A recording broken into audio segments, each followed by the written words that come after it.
চিরনবী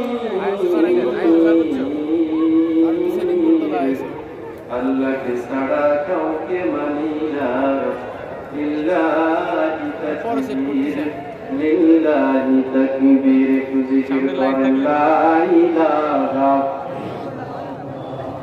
লা ইলাহা লা ইলাহা ইল্লাল্লাহ লা ইলাহা ইল্লাল্লাহ এই কালিমার দাওয়াত দিতে ওরে মার খাইতেন নবী তায়েফেতে বন্দী হলেন দেশ ছাড়লেন তবু বিপ্লবী কালেমা ছাড়লেন না লা ইলাহা ইল্লাল্লাহ লা ইলাহা ইল্লাল্লাহ লা ইলাহা ইল্লাল্লাহ মুহাম্মাদুর রাসূলুল্লাহ সাল্লাল্লাহু আলাইহি ওয়াসাল্লাম। আলহামদুলিল্লাহ দুর্গি সৈয়দুদ্দিন হাফিজিয়া মাদ্রাসা তিনখানার উদ্যোগে বার্ষিক ওয়াজ মাহফিল ইসলাম মাদ্রাসা আখড়াইলা আজকে মাহফিলের সম্মানিত প্রধান অতিথি আন্তর্জাতিক সম্পন্ন মুফাসসির কোরআন জনাব হযরত মাওলানা মুফতি আমির হামজা কুষ্টিয়া প্রধান বক্তা হিসেবে আমাদের মঞ্চে উপস্থিত থাকবেন জনাব হযরত মাওলানা মুফতি হুসাইন আহমেদ মাহফুজ চুয়াডাঙ্গা। সভাপতিত্ব যিনি করবেন জনাব মোহাম্মদ জাহিদ মুন্সি, সভাপতি আসম মাদ্রাসা চেয়ারম্যান ইসলামী মাস্টার ইউনিয়ন পরিষদ। আল্লাহ তাআলা আজকের মাহফিলের যিনি সম্মানিত সভাপতি এই ইউনিয়নের সম্মানিত চেয়ারম্যান, আল্লাহ তাআলা আজকের এই মাহফিলের বরকত দিয়ে মাফ করে দেন, বলেন আমিন। ইসলামের জন্য দ্বীনের জন্য এই সমস্ত মানুষের প্রয়োজন, কথা বলেন ঠিক কিনা? আজকে যদি আমাদের এখানে যে সমস্ত মানুষরা লিড দিচ্ছে সবসময় তিনি আমাদের সাপোর্ট দিয়ে যাচ্ছেন এই মাহফিলের জন্য, রাত আর দিন নেই একইভাবে যিনি এখানে বসে সবসময় পরামর্শ কোথায় কি করতে হবে, কাকে কোথায় পাঠাতে হবে, যার পরামর্শে পর্যন্ত এই সময় এতটুকু পর্যন্ত আমরা পৌঁছাতে পেরেছি, তিনি আমাদের আজকে সম্মানিত সভাপতি শহীদুদ্দিন দুর্গি মাদ্রাসার সভাপতি জনাব জাহিদ মুন্সি চেয়ারম্যান এই ৬ নং মাস্টার ইউনিয়নে। আপনারা তার জন্য সবাই দোয়া করবেন না? আল্লাহ তাআলা এই ব্যক্তিকে নেক-হায়াত দান করুন, বলেন আমিন। কিয়ামতের দিন কঠিন মুসিবতের সময় আজকের এই মাহফিলকে নাজাতের জরিয়া হিসেবে আল্লাহ তাআলা কবুল করে নেন, বলেন আমিন। সম্মানিত উপস্থিতি, আজকে আমরা যে প্রোগ্রামে এসেছি অনেকের মধ্যেই দ্বিধাদ্বন্দ্ব কাজ করছে আজকের এখানে যে প্রধান অতিথি উনি কি আসবে কি আসবে না। আপনাদের ভিতরে এইটা কাজ করতেছে না বলেন তো? সকলের ভিতরে দ্বিধা তৈরি হচ্ছে, কিন্তু ওনার সাথে আমার বারবার কথা হয়েছে আজকের দিনের মধ্যে, বারবার কথা হয়েছে। আমি স্টেজে বসে অনেকবার কথা বলেছি, ভাই আমাকে বলেছেন যে আমি রাজবাড়ী রাস্তার মোড়ে চলে আসছি। আপনার সবাই খুশি না? একবার জোরে তাকবীর দেন, লিল্লাহি তাকবীর। আরো আওয়াজ করে দিতে হবে, আল্লাহর জন্য তাকবীর দিতে হবে, জোরে বলেন লিল্লাহি তাকবীর, লিল্লাহি তাকবীর। আল্লাহ কবুল করুন, বলেন আমিন। প্রিয় হাজিরিন, সময় কম, আসলে আমরা তো বক্তা না, যাদের কথা শোনার জন্য, যাদের জন্য, যার জন্য আমরা এসেছি এই কাঙ্ক্ষিত মানুষটির জন্য সবাই কিন্তু আনাগোনা করছি, কথা বলেন ঠিক কিনা? আমাদের মূল টার্গেট এক জায়গায়, আর তার আগে যারা আসবে আমরা মনে কিন্তু শান্তি পাচ্ছি না, টার্গেট এক জায়গায় লেগে গেছে, কথা বলেন ঠিক কিনা? চিন্তা করেন না, চিন্তার কোনো কারণ নেই। আল্লাহ তাআলা যদি তাকে এখানে কথা বলায় তিনি বলবেন, আল্লাহ তাআলা যদি তাকে এখানে কথা বলায় তিনি এখানে কথা বলবেন, সে ব্যবস্থা ইনশাআল্লাহ হয়ে গেছে, বলেন আমিন। আল্লাহ তাআলা তুমি আজকের এই মাহফিল কবুল করে নাও। রব্বুল আলামিন কোরআনুল কারীমের মধ্যে ঘোষণা করেছেন, ইউরিদুনা লিয়ুতফিউ নূরাল্লাহি বিআফওয়াহিহিম ওয়াল্লাহু মুতিম্মু নূরিহি ওয়ালাউ কারিহাল কাফিরুন। আল্লাহ তাআলা বলেন, পৃথিবীর মানুষেরা শুনে রাখো, যারা কাফির, যারা বেঈমান, এরা চেষ্টা করবে, এরা সব সময় চেষ্টা করবে, এদের চিন্তার মধ্যে সব সময় লালিত হবে, এরা সব সময় এদের দিলের মধ্যে পোষণ করবে কিভাবে কোরআনের বাতিকে নিভিয়ে দেওয়া যায়, কিভাবে কোরআন থেকে মানুষদেরকে গাফেল করা যায়। কথা বলেন ঠিক কিনা? আজকে আমাদের সমাজ নষ্ট হয়ে যাচ্ছে, আমাদের যুবক নষ্ট হয়ে যাচ্ছে, একটাই কারণ, তার কারণ হলো কোরআন থেকে আমরা দূরে। কথা বলেন ঠিক কিনা? আজকে আমরা কোরআন থেকে দূরে। শুধু তাই নয়, বিশ্ব নবী জনাব মুহাম্মদুর রাসূলুল্লাহ সাল্লাল্লাহু আলাইহি ওয়াসাল্লাম যাকে সৃষ্টি না করলে আল্লাহ এই পৃথিবীতে কিছুই সৃষ্টি করতেন না। কথা বলেন ঠিক কিনা? আল্লাহ তাআলা বলেন, আমি যদি আমার এই সোনার নবী, এই মহানবীকে না বানাতাম, পৃথিবীতে আমি কিছুই সৃষ্টি করতাম না, আসমান বানাতাম না, জমিনে আমার কোনো প্রয়োজন ছিল না। কিন্তু আমি এমন একজন নবী, এমন একজন মানুষ বানিয়ে রেখেছি, আমি আল্লাহ তাআলা যার সম্মান দিয়েছি আমার পরে। কথা বলেন ঠিক কিনা? আল্লাহ বলেন, আমার নবীকে আমি সম্মান দিয়েছি আমার পরে। আল্লাহর নবী বলেন, আল্লাহ আপনি আমাকে কতটুকু ইজ্জত করেছেন। আল্লাহ বলেন, নবীজি তুমি শুনে রাখো, আমি হচ্ছি আসমানের আল্লাহ, তুমি হচ্ছ আসমানের নবী। কথা বলেন ঠিক কিনা? আমি হচ্ছি জমিনের আল্লাহ, তুমি জমিনের নবী। আমি হচ্ছি মানুষের আল্লাহ, তুমি হচ্ছ মানুষের নবী। আমি হচ্ছি ফেরেশতাদের আল্লাহ, তুমি হচ্ছ ফেরেশতাদের নবী। আমি হচ্ছি গোটা কায়নাতের মালিক আল্লাহ, আর তুমি হচ্ছ গোটা কায়নাতের মালিক নবী। জোরে বলেন সুবহানাল্লাহ। আল্লাহ তাআলা বলেন, আমার নবী বিরুদ্ধে যারা কথা বলবে, ইসলাম নিয়ে যারা ষড়যন্ত্র করবে, কোরআন নিয়ে যারা ষড়যন্ত্র করবে, এরাই যুগে যুগে ধ্বংস হয়ে যাবে। কথা বলেন ঠিক কিনা? কিন্তু জয় হবে শুধু তাদের, জিতবে শুধুই তারা কোরআনের সাথে থাকবে যারা। কথা বলেন ঠিক কিনা? জিতবে শুধু তারা কোরআনের সাথে থাকবে যারা। প্রিয় হাজিরিন, প্রমাণ তো হয়ে গেল, নমরুদ এসেছিল, থাকতে পারে নাই। ফেরাউন এসেছিল, থাকতে পারে নাই। পারছে কি বলে? থাকতে পারছে? পারলো না। যদি কোন কৌশলে, যদি কোন কায়দায় থাকা দিত, নমরুদ আর ফেরাউন কিন্তু আদৌ থাকার চেষ্টা করতো। কথা বলেন ঠিক কিনা? চেষ্টা করতো, বহু চেষ্টা চালিয়েছিল, সব চেষ্টা ব্যর্থ হয়ে গেল। আমার আল্লাহ বলেন, আমার পথে যারা থাকবে, ঈমান যাদের মধ্যে থাকবে, আমি আল্লাহ তাদের ইজ্জত আর সম্মানকে বাড়িয়ে দিব।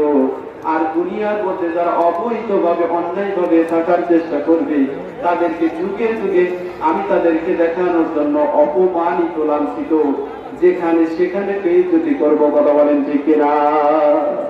প্রিয় হাজিরিন, কিছুদিন আগে আমরা সবাই জানি, আমাদের প্রাণের নবী, যাকে সৃষ্টি না করলে আল্লাহ দুনিয়া সৃষ্টি করতেন না, এই নবীকে অপমান করার জন্য, এই নবীকে অপমান করার জন্য ফ্রান্সের ম্যাক্রো যখন তার কার্টুন বানিয়েছে, তার বিরুদ্ধে ষড়যন্ত্র করেছে।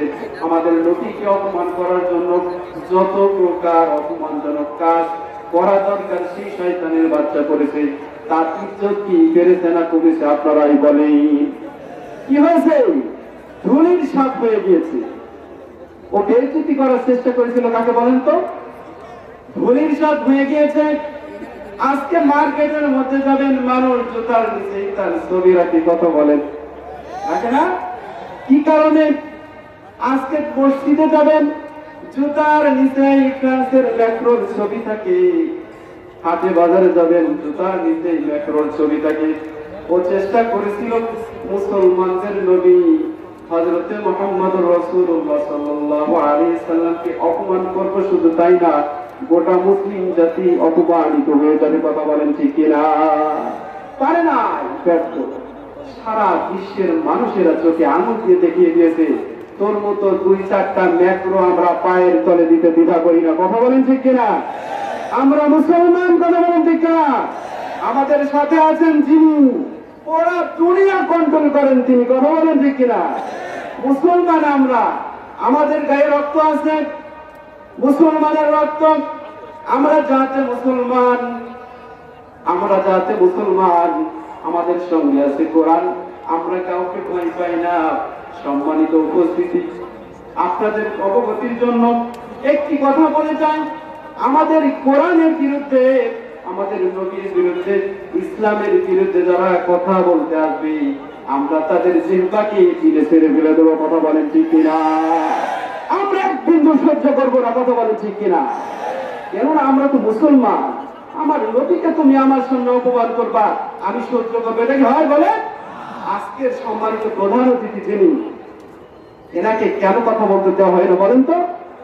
উনি যদি আজকের এই ময়দানে কথা বলে, এমন একটি পরিবেশ তৈরি হয়ে যাবে, এইখানে যদি 50,000 মানুষ এক জায়গায় তার তাফসীর শোনে, বাতিলের সঙ্গে যারা জড়িত আছে, অন্য অন্য জিনিসের সঙ্গে যারা জড়িত আছে, তাদের গোবর ফাঁস হয়ে যাবে। এই জন্যই তো আজকের আমাদের সম্মানিত প্রধান অতিথি যিনি, তাকে মাঠে ময়দানে কথা বলতে দেওয়া হয় না। কথা বলেন ঠিক কিনা? কারণ ইনি তো কিছু বলতে দ্বিধা করেন না, ওপেন করে দেন সবকিছু। ইনি সবকিছু ওপেন করে দেন, এইটাই সমস্যা। ইসলাম কি ভাই চুপে চাপে সবকিছু করার জন্য এসেছে বলেন? ইসলাম এসেছে কি কারণে বলেন তো? মানুষের হেদায়েতের জন্য। মানুষের জান্নাতে যাওয়ার একটি রাস্তা, সেটার নাম কি বলেন? কোনটা? কোরআন থেকে যারা দূরে যাবে, তারা যুগে যুগে অপমানিত আর লাঞ্ছিত হবে। আর কোরআনের সঙ্গে যারা থাকবেন, আল্লাহ তাআলা তাদের ইজ্জত আর সম্মানকে বাড়িয়ে দিবেন। কথা বলেন ঠিক কিনা? প্রিয় হাজিরিন, আজকে আমাদের কলিজার টুকরা, নয়নের মণি, আমরা যাকে সবসময় স্মরণ করি, এই মাহফিলের জন্ম যিনি দিয়েছেন, তার নামটা কি বলেন? তার নামটা কি বলেন? এই তাফসীর মাহফিলের জন্ম যিনি দিয়েছেন, যার মাধ্যমে আমরা কোরআনের মাহফিল চিনেছি, তাফসীর মাহফিল চিনেছি, সেই মানুষটির নাম হচ্ছে আল্লামা দেলোয়ার হোসেন সাঈদী। কথা বলেন ঠিক কিনা? আজকে আমাদের কলিজার টুকরা, কিছুদিন আগে আমার এক ভাইয়ের সঙ্গে কথা হলো। জেলখানার মধ্যে এক ভাই, পুলিশ ভাই, নামাজ পড়ার জন্য 2টি জায়নামাজ নিয়ে যায়। তাকে অন্য একজন পুলিশ জিজ্ঞাসা করেছে, তোমার হাতে 2টি জায়নামাজ কেন? তিনি বললেন, জায়নামাজ 2টির জন্যই নিয়ে যায় কোরআনের পাখি আল্লামা সাঈদী যখন রাতের বেলা ঘুমায়, তার মাথার নিচে একটি বোতল, পানির বোতল নিয়ে তিনি ঘুমায়। আমার কি সহ্য হয় না। আমি 2টি জায়নামাজের জন্য নিয়েছি যে কোরআনের পাখিকে আমি একটু আরামে ঘুমাতে দেব। এজন্যই আমার হাতে 2টি জায়নামাজ আমি নিয়েছি। একটিতে আমি নামাজ পড়বো, আর কৌশল করে আমি তাকে একটি জায়নামাজ দিব, নামাজ পড়ার জন্য নয়, শুধু তিনি যেন মাথার নিচে দিয়ে একটু ঘুমাতে পারেন। প্রিয় হাজিরিন, আমাদের কষ্ট দুনিয়াতে দিয়ে কি কেউ সফল হতে পারবে বলেন? আমরা দুনিয়ার চিন্তা করি না, আল্লাহ তাআলা আমাদের পরকালে জান্নাত দিবেন। কথা বলেন ঠিক কিনা? আমরা দুনিয়ার কোনো চিন্তা করি না, দুনিয়ার কোন সম্পদ, বাড়ি গাড়ি, আমরা কোনো কিছুর চিন্তায় লালনা পালন করি না। আমরা চিন্তা করি আমাদের জন্ম হয়েছে, মরতে একদিন হবেই, আমরা তো মারা যাবো, কিন্তু ঈমান নিয়ে মরতে চাই। কথা বলেন ঠিক কিনা? প্রিয় উপস্থিতি, আজকের মাহফিল থেকে আমরা শপথ করে যাব, কোরআনের বিরুদ্ধে, ইসলামের বিরুদ্ধে যারা কথা বলবে, তাদের জিহ্বা আমরা টেনে ছিঁড়ে ফেলবো। কথা বলেন ঠিক কিনা? সম্মানিত উপস্থিতি, আমরা আজকে আমাদের প্রধান অতিথি এখানে আসবে, সবাই তাকে সেইভাবে সংবর্ধনা দিয়ে আমরা তাকে সেইভাবে তুলে ধরবো। কথা বলেন ঠিক কিনা? তার মনের মধ্যে অনেক কষ্ট আছে। তিনি বলেছেন, ফরিদপুরে আমি মাহফিল করতে পারি না, ভাই আমাকে ফরিদপুরে দাওয়াত দিয়েন না। বললাম, কেন ভাই? শুধু শুধু দাওয়াত দিবেন, যাওয়ার আগে নষ্ট হয়ে যাবে। অনেক বাড়িতে চেষ্টা করেছেন, পারেন নাই।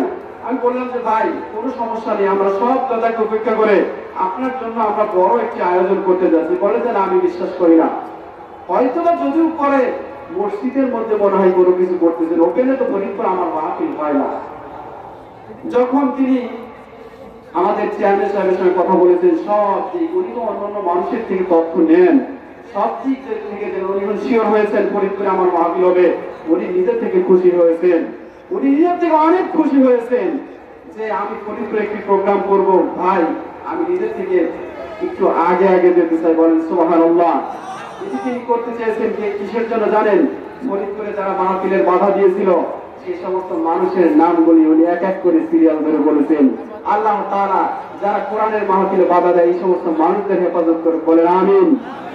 যারা এই সমস্ত কাজে যারা বাধা দেয়, দ্বীনের কাজে যারা বাধা দেয়, এদেরকে আল্লাহ হেদায়েত দান করে, বলেন আমিন।